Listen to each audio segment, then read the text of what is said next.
리요 그러나 의를 위하여 고난을 받으면 복이 있는 자니 그들이 두려워하는 것을 두려워하지 말며 근심하지 말고 너희 마음에 그리스도를 주로 삼아 거룩하게 하고 너희 속에 있는 소망에 관한 이유를 묻는 자에게는 대답할 것을 항상 준비하되 온유와 두려움으로 하고 선한 양심을 가지라. 이는 그리스도 안에 있는 너희의 선행을 욕하는 자들로 그 비방하는 일에 부끄러움을 당하게 하려 함이라.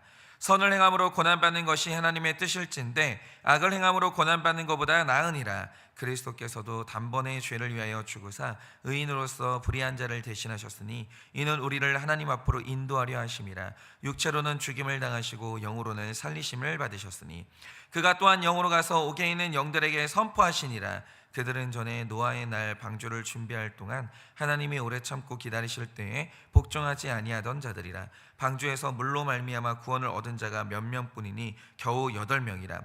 물은 예수 그리스도께서 부활하심으로 말미암아 이제 너희를 구원하는 편이 곧 세례라. 이는 육체의 더러운 것을 제하여 버림이 아니요 하나님을 향한 선한 양심의 강군이라. 다 같이 읽겠습니다. 그는 하늘에 오르사 하나님 우편에 계시니 천사들과 권세들과 능력들이 그에게 복종하느니라. 아멘.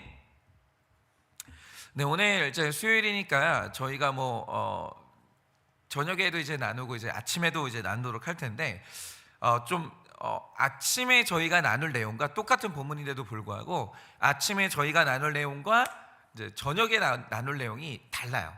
이걸 좀 기억을 해주시고 이 두 가지가 합쳐져야 균형이다 이렇게 생각을 하시고 일단 오늘 아침 내용부터 한번 나눠볼게요. 베드로전서 1장이 기록하는 것처럼 베드로가 이 편지를 보낸 사람들은 본도, 갈라디아, 갑바도기아, 아시아, 비두니아 쪽에서 생활하고 있는 소아시아 지역의 성도들입니다. 그런데 이 지역의 사도 베드로가 당시에는 로마에 있었습니다. 로마에 있었고 거기서 이제 핍박을 경험하는 중이었었거든요. 그런데 핍박을 경험하던 베드로가 왜 소아시아 지역에 있는 성도들에게 이 편지를 보냈는가? 이유가 뭐냐면 지금 편지를 보냈던 이 지역은 특징들이 있어요. 모두가 다 로마의 황제를 신으로 숭배하고 있었고 그 대가로 막대한 경제적인 원조를 받는 지역이었다라는 거예요. 그래서 유독 이 지역의 사람들이요 로마의 눈치를 굉장히 많이 봤어요. 그런데 이 당시에 네로 황제 때 이제 가만히 이들이 로마를 보니까 황제가 어느 날부터 기독교인들을 찍더니 핍박을 하는 거예요. 그러니까 이 지역의 관리들은요 누가 명령하지 않아도 그냥 알아서 기는 거예요. 로마 황제가 기독교인들을 찍었다, 핍박을 한다, 그럼 우리도 동참을 해야지. 그러면서 알아서 기독교인들을 핍박하기 시작하면서 목이 조여오는 상황이었어요.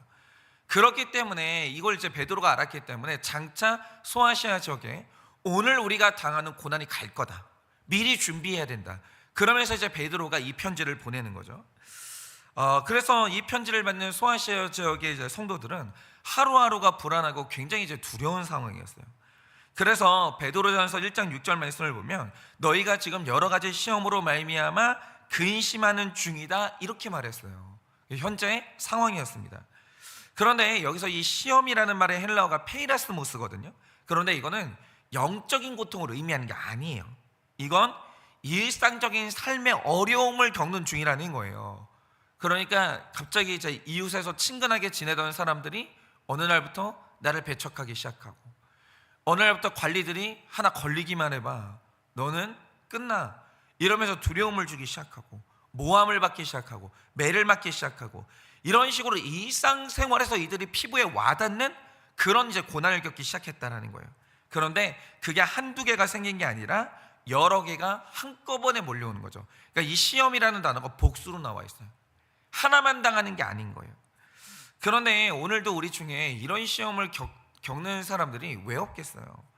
그러니까 삶을 살다 보면 우리가 인생의 파도를 만나게 되는데 이 파도라는 게 이제 올라가는 것도 있지만 내가 가만히 서 있는데도 불구하고 파도가 낮아지니까 내가 그 바닥으로 쑥 꺼지고 굉장히 내가 바닥으로 이제 내려가는 그런 고난들이 지금 우리 가운데 존재한다라는 거죠. 그런데 문제는 내가 가라앉아요. 내 삶이 내려앉아요. 그런데 이 파도가 한 번 오고 마느냐 그게 아니라 바다의 섭리라는 것은 끝도 없이 움직인다라는 거죠. 똑같은 파도가 계속해서 몰려오는데 연속으로 오는 거예요. 근데 이제 이 당시에 그리스도인들이 그리고 오늘을 살아가는 그리스도인들이 오늘 우리가 이런 이제 고난들을 겪는 거죠. 생활 속에서. 그런데 이렇게 어려운 시기를 겪는 성도들에게 사도 베드로가 하는 말이 있어요. 그게 뭐냐? 저는 우리가 지금 읽고 있는 3장 전체에서 가장 중요한 구절이 3장 10절이라고 생각하는데, 3장 10절에서 이렇게 말하죠. 그러므로 생명을 사랑하고 좋은 날 보기 원하는 자는 이라고 말해요. 저는 이 말이 정말 중요하다고 생각해요. 그러니까 지금 한창 고난당해서 어려움을 겪는 사람들에 대해서 베드로가 던지는 메시지가 뭐냐? 우리가 인생에 시험을 겪는다라는 거예요. 너희가 지금 그 어려운 시험을 겪는 거 내가 안다라는 거예요. 그러나 어느 날 그것이 역전되면서 좋은 날을 보게 되는 날이 좋은 날 보게 될 가능성 또한 분명히 존재한다라는 거죠. 분명히 존재해요. 그러니까 성도의 인생이라는 것은 맨날 눈물을 흘리고 십자가만 지는 삶이 절대로 아니라는 거예요. 그러니까 삶을 살다 보면 그런데 이제 삶을 살다 보면 죽지 않길 잘했다. 그때 진짜 내가 죽고 싶었는데 내가 죽지 않고 살기를 잘했다. 이런 생각이 드는 날도 반드시 온다라는 거예요. 그래서 하나님이 말씀하신 게 뭐냐면 너는 피투성이라도 살으라는 거예요. 반드시 살아야 된다는 거예요. 살아야만 하나님이 하시는 좋은 일을 눈으로 볼 수 있다는 거예요. 그런데 어제 말씀과 오늘 말씀에서 그런 인생을 표현하는 표현이 나오는데 그게 뭐냐? 바로 오늘 말씀이죠. 3장 14절에 표현하는 바 복 있는 자가 그런 사람이라는 거예요. 그러니까 여러분 한번 보세요. 우리 택자의 시간은 하늘에서 살아가는 영원한 시간도 있어요. 이게 우리 인생의 진짜예요. 우리는 이 날이 우리 인생의 진짜이기 때문에 그 시간을 위해서 오늘을 살고 있는 거예요. 우리는 하늘에서 영원한 시간을 살아요. 그런데 분명한 것은 뭐냐면 이 땅에서 살아가는 이 잠깐의 시간도 분명히 현실이고 이 시간도 우리는 말할 수 없이 소중한 시간들이거든요. 그런데 우리가 저 천국 하나님의 나라에서 사는 상태를 뭐라고 부르냐? 우리는 그걸 구원이라고 부르죠. 그리고 이 상태로 들어가는 게 우리의 궁극적인 목표인 건 맞아요. 그런데 우리의 목적은 그것만 있는 것은 아니에요. 우리가 이 땅에서 사는 날 동안 모든 성도들은 또 다른 목표를 가지게 되는데 그게 뭐냐? 하늘에서는 구원받은 인생을 살지만 이 땅에서는 복된 인생을 살아야 돼요. 그게 중요해요. 이게 이 땅을 살아가는 우리의 목적이에요. 우리는 이 땅에서 영생하지는 않아요. 그런데 우리는 이 땅에서는 복된 삶을 살아야 되는 거예요. 그러니까 이게 우리의 목적이고 복된 인생으로 살아가는 것이 우리를 향한 하나님의 뜻이라는 거예요. 그러니까 여러분이 10절 말씀을 보시면 생명을 사랑하라 라고 하는데 헬라어에서 생명을 뜻하는 단어가 주에라는 말과 비오스라는 두 단어가 있어요. 그런데 여기서 이 비오스는 심장이 뛴다, 세포가 분열한다, 이런 식으로 생물학적으로 살아있는 상태 그 자체를 의미하는데 이 조에라는 말은 살아있기 때문에 살아가는 우리의 모든 삶의 내용들을 말해요. 활동들을. 그러니까 우리가 지금 오늘도 살아있기 때문에 사랑하죠, 일하죠, 노래하죠, 운동하잖아요. 그러니까 이렇게 우리 현실의 삶의 내용을 말하는 게 바로 조회거든요. 그런데 10절에서 너희가 생명을 사랑하라 라고 할 때 이게 조회예요. 그러니까 이 말 뜻이 뭐냐면 살아가는 날 동안 너의 삶을 사랑하라는 거예요. 하나님이 너에게 주신 그 외모를 사랑하고 하나님이 너에게 주신 직업을 사랑하고 하나님이 너에게 주신 자녀를 사랑하고 배우자를 사랑하고 삶의 모든 날들을 사랑하라는 거예요. 그리고 그렇게 사랑하다가 좋은 날이 오는 것은 택자의 인생에서 일어나는 일이라는 거예요. 절대로 너의 삶을 포기하지 말라는 거예요. 가정 포기하지 말라는 거예요. 부부의 관계를 포기하지 말라는 거예요. 자녀 사랑하기를 포기하지 말라는 거예요. 신앙생활과 사명을 포기하지 말라는 거예요. 포기하지 않고 있으면 반드시 좋은 날은 온다라는 거예요. 그런데 중요한 건 우리가 하나님의 나라로 가는 이 구원은 전적으로 하나님의 일이 맞는데, 그런데 이 땅에서 내가 복되게 살아가는 것은 부단한 나의 노력이 중요해요. 이거는 성화의 영역이에요. 복된 삶은 성화의 영역이에요. 이거는 내 노력이 중요해요. 그러니까 이런 거죠. 내가 막 사는데 복된 인생을 살 수 있냐라고 하면 그거는 불가능해요. 복된 인생을 우리가 얻으려면 씨를 뿌려야 될 거 아니에요. 좋은 씨를 뿌려야 돼요. 그래야 복된 삶을 거두는 거예요. 그러니까 오늘 우리가 신앙생활하면서 목장에서 계속 얘기를 하는 거예요.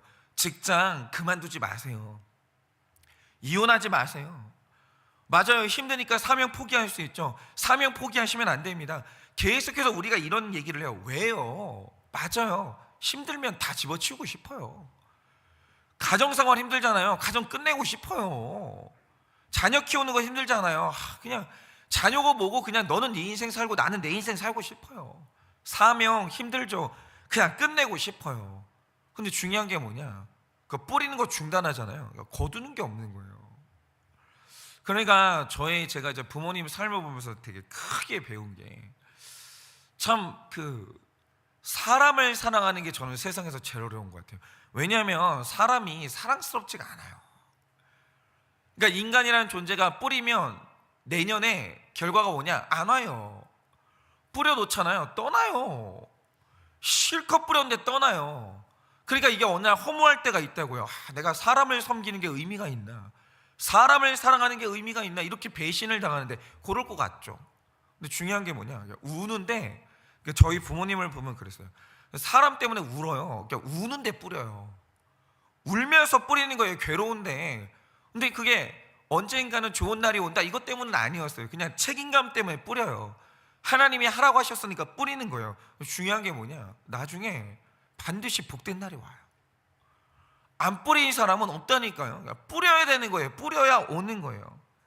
그러니까 이게 뭐냐면 복된 인생이라는 것은 하나님과 인간이 함께 협력하는 구조예요. 내가 해야 돼요. 내가 뿌리는 게 있어야 된다는 거죠. 그래서 10절 이하를 보면 그럼 네가 복된 삶을 살기 위해서 네가 오늘 뿌려야 되는 게 뭐냐? 네가 삶에 적용해야 되는 게 뭐냐? 이걸 제가 말하는데 그러니까 이 아침에는 이제 하나만 좀 적용을 해볼게요. 10절을 보면 뭐라 그러냐면 너는 복된 인생을 살고 싶으면 당장에 네 혀를 금하여 악한 말을 멈추라는 거예요. 선한 언어, 인격적인 언어를 뿌리라는 거죠. 왜냐? 12절이 말하는 바 주의 눈은 의인을 향하시고 그의 귀는 의인의 간구에 기울이시기 때문이에요. 그러니까 잘 보세요. 그러니까 우리가 이제 살다 보면 그런 거 있어요. 막 틈만 나면 험담을 뿌리는 거예요. 틈만 나면 헛소문을 뿌리는 거예요. 틈만 나면 있잖아요. 막 누군가를 향해서 막 비난의 언어를 뿌리는 거예요. 그런데 그게 완전히 끊어질 수는 없죠. 우리가 이제 연약하고 악하잖아요. 그런데 그런 게 있어요. 뭐냐면 일찍부터 영적인 세계에 눈을 떠서 이제 모세가 이제 그런 적이 있어요. 그러니까 미리암과 아론이 자기를 비방한 적이 있었거든요. 저는 이제 출애굽기에서 그게 제일 좋아하는 구절인데 어느 날 이제 내가 가장 믿었던 형제들이 내가 지도자가 되니까 나를 막 비방하기 시작하는 거예요. 다른 사람들이 비방을 안 해요. 형제들이 뒤통수를 치는 거예요. 막 나를 비방을 하는 거예요. 근데 여러분 그거 아세요? 미리암과 아론이 모세를 비방했잖아요. 뿌렸잖아요. 하나님이 그걸 들으셨어요. 그리고 하나님이 주신 게 뭐냐면 미리암에게 나병을 주세요. 그러니까 내가 뿌렸더니 거두는 거예요. 그런데 이제 모세가 비방을 들었잖아요. 근데 모세가 비방을 듣고 한 게 뭐냐면 같이 비방을 뿌리는 게 아니에요. 모세는 부르짖었어요. 하나님께 부르짖었어요. 그러니까 기도하는 거예요. 그러니까 기도가 아무것도 아닌 것 같잖아요. 그러니까 내가 뭘 뿌리느냐 이게 되게 중요한 건데 누군가는 사람을 향해서 악한 언어를 뿌리는 사람이 있어요. 근데 그 말을 들은 사람이 가슴이 아프잖아요. 그래서 가슴이 아픈 사람이 하나님께 기도를 뿌리는 사람이 있다고요. 거두는 게 다르다니까요. 거두는 게 다른 거예요. 그래서 기도하라는 거예요. 기도가 아무것도 아닌 것 같죠. 그러니까 기도는 뭐냐면 하나님을 향해서 언어를 뿌리는 거예요. 하나님을 향해서 언어를 뿌리면 그거 걷는다니까요.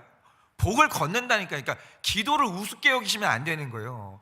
기도는 능력이에요. 반드시 복된 삶이 오는 거예요. 오늘 하나님께서 3절 말씀에서 그거를 말씀을 하시는 거예요. 그러니까 이 말씀이 말하는 것은 뭐냐면 네가 복된 삶을 살기를 원하면 당장에 그 비방하는 말이 있죠. 수군수군대고 뒷담화하고 비난하고 원망하고 그거 그만하는 거예요. 그러니까 그만하면 가슴이 아프잖아요. 답답하잖아요. 막 하나님을 향해서 뿌리라는 거예요. 기도하라는 거예요. 그러니까 제가 예전에 이게 무슨 뜻인지를 이제 경험을 했었는데 제가 이제 창세기 이제 마지막을 큐티하면서 요셉 안에 있는 외모로 사람 차별하는 죄에 대해서 제가 나눈 적이 있었거든요. 근데 정확히 이제 그 설교를 제가 할 때쯤에 제 마음의 상태가 이제 좋지를 않았었어요.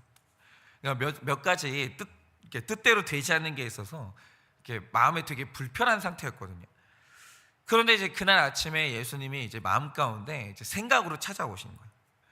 그러니까 어느 날 기도를 하는데, 그때쯤 기도를 하는데 생각으로 하나님이 질문을 주시는 거죠. 뭐냐면 11절 말씀처럼 지금 네 마음에 화평이 없는데 그럼 네 마음에 화평이 빼앗긴 이유는 무엇 같으냐?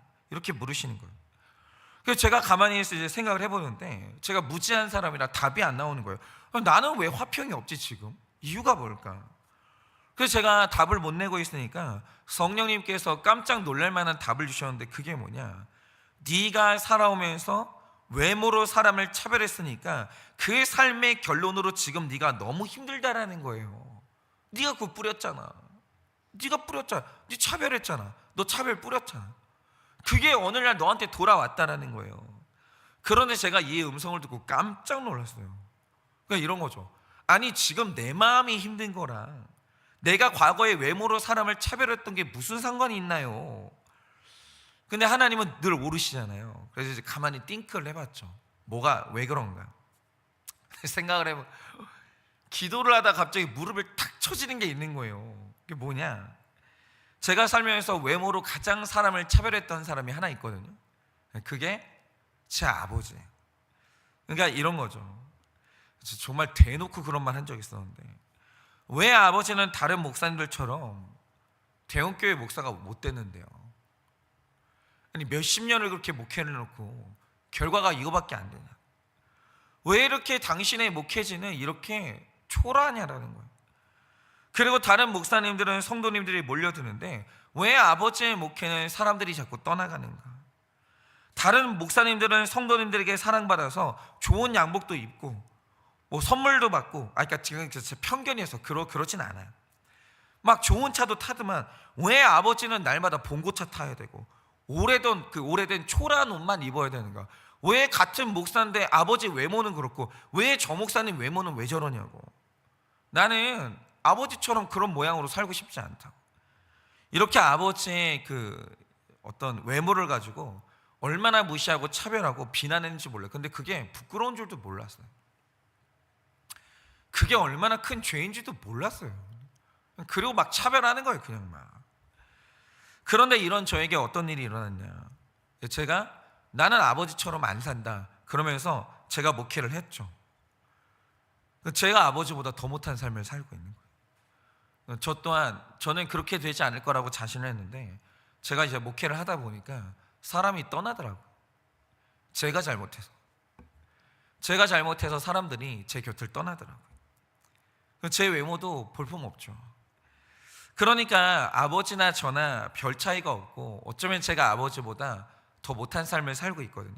근데 중요한 건 뭐냐면 제가 과거에 이게 초라해 보이는 아버지의 삶을 향해서 대형교회 목사님과 우리 아버지를 이렇게 비교하면서 외모로 차별했고 무시하고 비난하는 말을 막 했거든요. 그런데 어느 날 보니까 제가 아버지보다 밑에 더 초라한 자리에 서게 됐는데 그 순간 아버지에게 뱉었던 내가 뿌렸던 모든 말들이 나에게 그대로 돌아오는 거예요. 그대로 돌아오는 거예요. 그러니까 제가 뭔가를 성취하고 사람들에게 인정받으면 그때는 제가 저 자신을 사랑할 수 있겠는데 이 삶이 어떻게 그런 날만 있어요. 제가 목회를 하다 보니까 정말 말로 할 수 없이 비참해지는 날이 오더라고요. 제가 잘못해서 배신당하는 날도 오고 밑바닥으로 내려가는 날도 오더라고요. 그러면 이제 제가 제 자신을 사랑하지 못하고 비난하고 무시하고 있더라고요.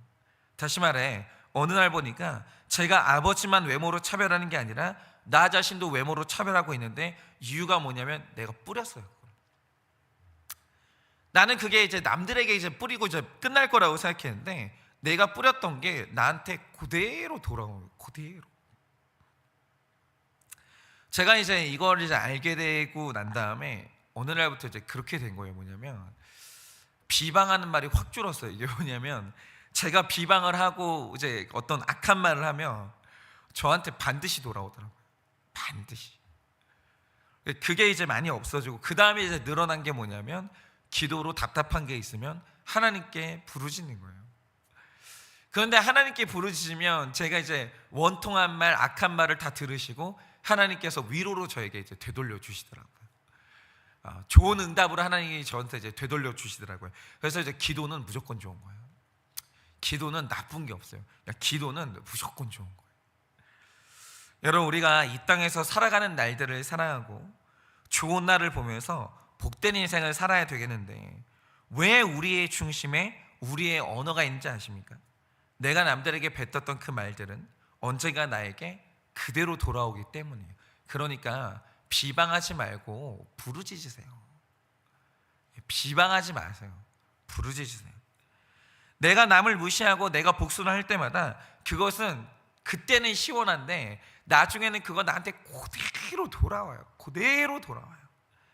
그러니 오늘 우리가 복된 삶을 살기 위해서는 반드시 성경적인 언어를 써야 되는데, 왜냐? 성경적인 언어가 가장 인격적이기 때문이에요. 성경적으로 회개의 언어를 쓰고 용서의 언어를 쓰고, 그 다음에 제일 중요한 게 뭐냐면 그냥 기도하세요. 부르짖으세요. 그러면 내가 죄에 넘어지고 위기가 왔을 때 내가 뱉은 말이 그대로 돌아오는 거예요. 여러분, 혹시 그러십니까? 배우자가 넘어졌어요. 그래서 배우자한테 괜찮다고 여보, 내 가슴은 아프지만 사람이 왜 안 넘어지겠냐고, 내가 용서할게, 일어나, 다시 시작하면 된다고. 그렇게 말하면 내가 넘어지던 날 내 배우자가 똑같이 나를 일으켜 세워주고, 내 자녀들이, 내 동역자들이 나를 또 일으켜 세워주는 거예요. 뿌리면 돌아옵니다. 그러니 좋은 거 뿌리세요. 그리고 기도로 하늘에 마구마구 뿌리세요. 많이 기도하세요. 하나님이 복된 날 주십니다. 그러니 오늘 하루를 사실 때 당연히 하나님의 은혜를 구해야 하겠지만, 여러분도 자신의 언어를 거룩하게 바꾸는 이 적용을 하셔서 열심으로 선을 행하여 복된 하루를 사시기를 예수님의 이름으로 축원합니다. 이 시간에 제가 기도하고 축도함으로 예배를 마치겠습니다. 기도하겠습니다.